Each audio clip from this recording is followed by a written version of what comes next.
Trazendo hoje para você mais um capítulo do livro História da Redenção, hoje com o capítulo 28, que vem falando sobre o julgamento de Cristo. Mas antes de entrarmos propriamente no tema, pedimos para que você curta a página e se inscreva no canal, para que todos os dias possamos trazer para você um capítulo novo desse livro, uma mensagem especial que condiz bastante com os tempos que nós estamos vivendo na atualidade. Hoje o livro vem dizendo o seguinte: os anjos, ao deixarem o céu com tristeza, depuseram suas brilhantes coroas. Não podiam usá-las enquanto seu comandante estivesse sofrendo e devesse usar uma coroa de espinhos. Satanás e seus anjos estavam na sala do julgamento, empenhados na obra de destruir os sentimentos e simpatia humanos. A própria atmosfera estava carregada e poluída por sua influência.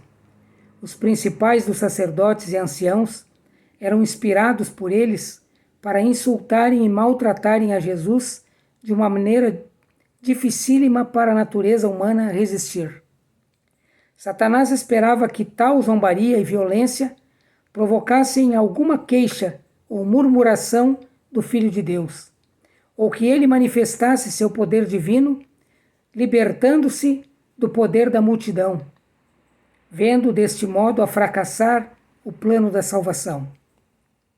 Pedro acompanhou o Senhor depois da sua traição.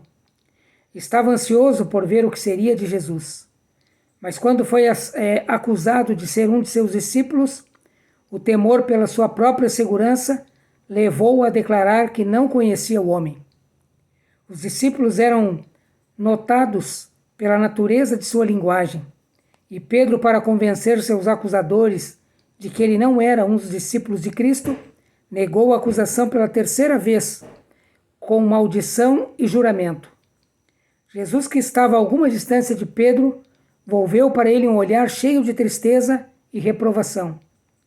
Então o discípulo se lembrou das palavras que Jesus lhe falava no tabernáculo, no cenáculo, e também de sua asseveração cheia de zelo: ainda que venhas a ser um tropeço para todos, nunca o serás para mim.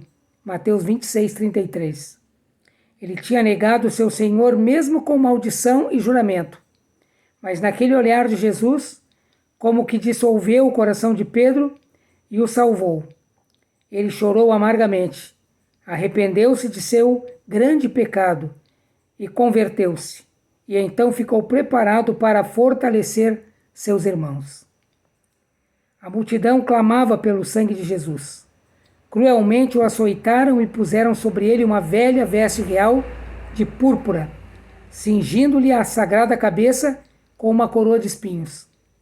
Puseram-lhe na mão uma cana, prostravam-se diante dele e escarnecedoramente o saudavam: salve o rei dos judeus. Mateus 27, 29. Tiraram-lhe então da mão a cana e com ela o feriram na cabeça, fazendo com que os espinhos penetrassem em sua fronte e o sangue lhe escorresse pelo rosto e barba. Era difícil os anjos suportarem aquela cena. Desejavam libertar a Jesus, mas os anjos comandantes lhes proibiam isto, dizendo que era grande o resgate que deveria ser pago pelo homem, mas que o mesmo se completaria e ocasionaria a morte daquele que tinha o poder da morte.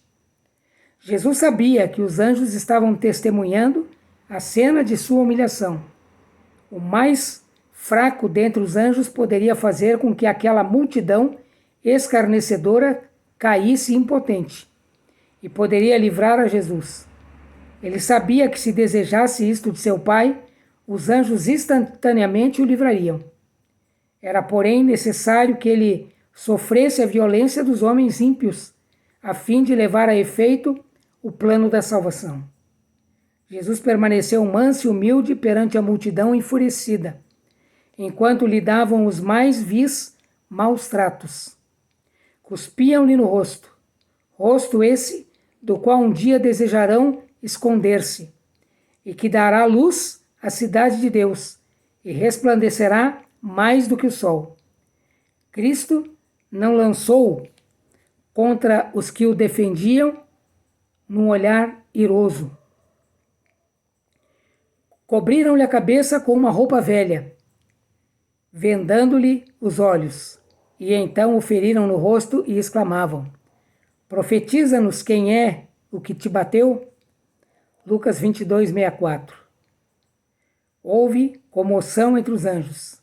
Eles o teriam livrado instantaneamente. Mas seus anjos comandantes os contiveram. Então aqui nós temos um sofrimento imenso de Jesus na sala de julgamento. Nós estivemos ali e nós sabemos aonde que isto aqui terminou depois. Terminou na cruz do Calvário. Teve ainda mais outros requintes de tortura e humilhação para Jesus. Mas tudo isso Jesus cumpriu e Jesus fez e padeceu para que nós tivéssemos hoje a oportunidade de morarmos com Ele no céu. Foi por isso que Jesus passou por um sacrifício imenso na sua vida, para abrir uma porta imensa, para que nós, seres humanos, pudéssemos, ao entender a mensagem de Jesus, entregar a nossa vida, nos batizarmos, o aceitarmos como Salvador pessoal e nos prepararmos para morar com Ele e viver com Ele para a eternidade. Foi isso que Deus preparou quando estava lá sendo açoitado e estava lá sendo humilhado. Estava fazendo tudo isso por amor a cada um de nós.